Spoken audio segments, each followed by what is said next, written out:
VP Sara. Kay Marcos. Pagkatapos ng ligaw-ligawan, di ba dapat si Sara na lalaban bilang presidente? Niligaw-ligawan po niya, naniwala po tayo. Hindi po ako nakaboto ng panahon yun dahil mas inuna ko ang trabaho. Pero ikinampanya ko po ang unity.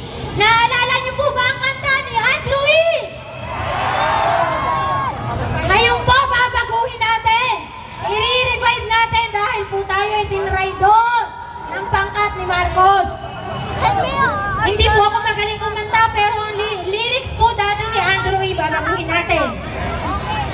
Bagong Pilipinas, pangag ang muka. Walang prinsipyo at walang isang salita. Kaibigan nyo, kaibigan ko, BBM tinraidor si Inday Sara. Ulitin po natin. Hindi po ako magaling kumanta ha, pasensya na po kayo. Sabayan nyo po ako. Dahan-dahan lang po. Bagong Pilipinas, pangag ang muka. Walang isang prinsipyo at walang isang salita. Kaibigan nyo, kaibigan ko, BBM tinraidor si Inday Sara. Gusto ko po makarating kay Andrew E na yung kanta niya ay binago ko na. Sa magaling po nating mga musician at magagandang boses, nawa po'y gawan nyo ng revive song ito, yung lyrics na ginamit po natin. Duterte! Duterte! Duterte!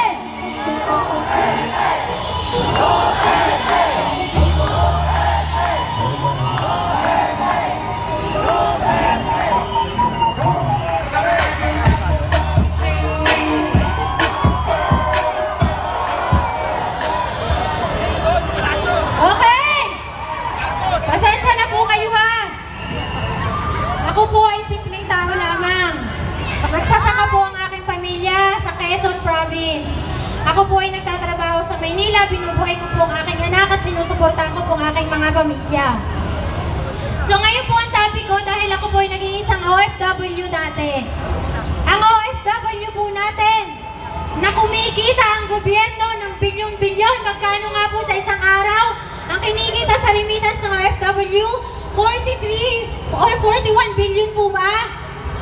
Na sinasabi ni Claire Castro na hindi daw kawalan.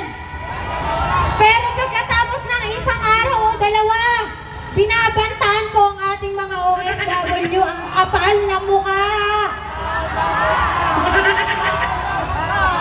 Halatang halata si Claire Castro ay para po rin galing po sa mental hospital ata. Napapansin niyo po ba? Pag tinatanong po ang kanyang mga kaalyado ni Marcos, laging mali ang sagot o kaya po nakalimutan ang sasabihin.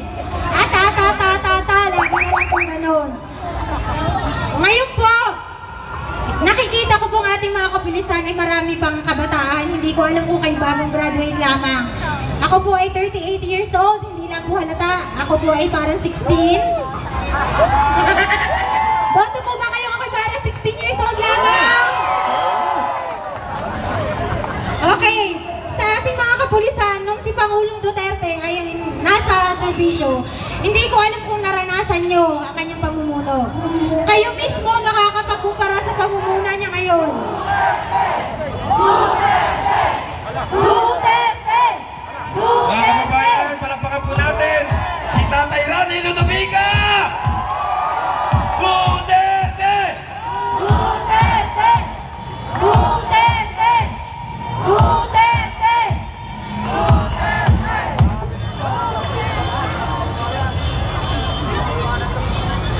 Okay!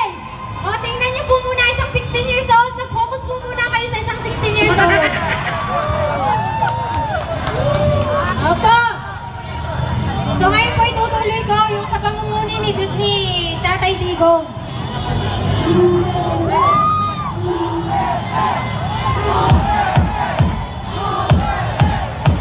Sabayan po natin ang masarap na tengang kusina. Duterte! Duterte! Duterte!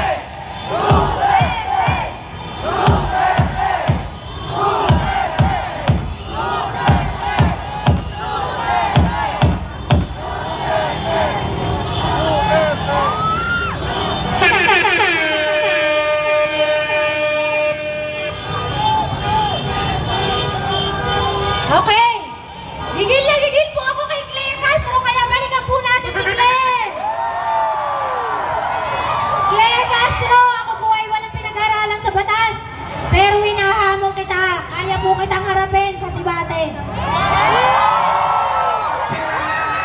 Isang babaeng kung titingnan ay 16 years old, kaya ko pong labanan sa edad ni Claire Castro na mukhang 60 na po ba siya?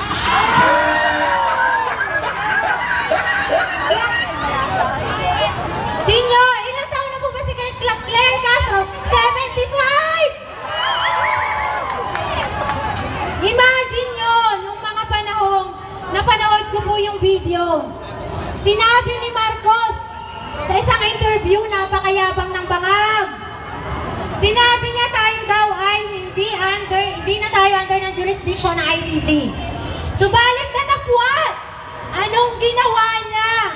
Hindi niya kaya ang mga Duterte. Kaya pinalabas niya na ang ICC, keso Herodes na ang Interpol daw, ang may gawa ng lahat. Pero may nakita ba kayong kahit isang Interpol nung panahong tinakip si Presidente Duterte? Oh my God! Wala! At ang putang ina, ginamit ang pera ng taong bayan para bigyan ng eroplano at ipadala sa Netherlands. Si Dito